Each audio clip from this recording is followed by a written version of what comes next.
Jasmine നീ മുസ്ലിമാണോ? അതായത് പട്ടാപകൽ ഹോട്ടലിൽ പോയി ഫുഡ് അടിക്കുകയാണ് ജാസ്മിൻ ജാഫർ. അതിനുശേഷം അതിനെ വീഡിയോ ചെയ്ത് യൂട്യൂബിലും ഇൻസ്റ്റഗ്രാം വഴിയും ജാസ്മിൻ ജാഫർ അപ്ലോഡ് ചെയ്യുകയാണ്. ഒരൊറ്റ കാര്യം പറഞ്ഞ് ഞാൻ തുടങ്ങുകയാണ്. അതായത് ജാസ്മിനെ, നിനക്ക് നീ ഇപ്പോൾ അറിയപ്പെടുന്നത് ഒരു മുസ്ലിം പേരിലാണ്. നിന്റെ സോഷ്യൽ മീഡിയ അക്കൗണ്ടിൽ നീ പറയണം, എനിക്കൊരു മതവുമില്ല, ഞാൻ ഒരു മതത്തെയും വിശ്വസിക്കുന്നില്ല എന്ന് നീ പറയും.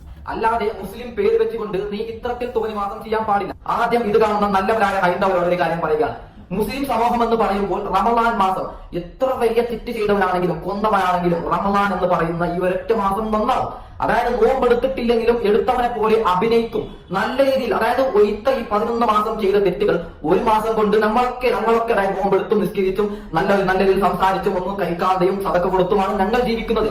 ഇതിനിടെ ജാസ്മിൻ ജാഫർ ചെയ്ത് നിങ്ങൾ കണ്ടോളൂ. അതായത് ലോകത്തിലുള്ള എല്ലാ മുസ്ലിമീങ്ങളും ഒരൊറ്റ മാസം നല്ല രീതിയിൽ അള്ളാഹുവിനെ പേടിച്ചുകൊണ്ട് ജീവിക്കുമ്പോൾ ജാസ്മിൻ ജാഫർ എന്ന് പറയുന്ന ഈ പെണ്ണുണ്ടല്ലോ, ഇവൾ ചെയ്തത് എന്താണ്? പട്ടാപകൽ ഹോട്ടലിലേക്ക് പോയി ഫുഡ് അടിച്ച് അതിന്റെ വ്ളോഗും കാര്യങ്ങളും യൂട്യൂബ് വഴിയും ഇൻസ്റ്റഗ്രാം വഴിയും അപ്ലോഡ് ചെയ്യുമ്പോൾ ഞങ്ങൾക്കത് നാണക്കേട് തന്നെയാണ്. ഞങ്ങൾക്കത് കാണാൻ പറ്റുന്നില്ല. ഞാൻ അങ്ങനെ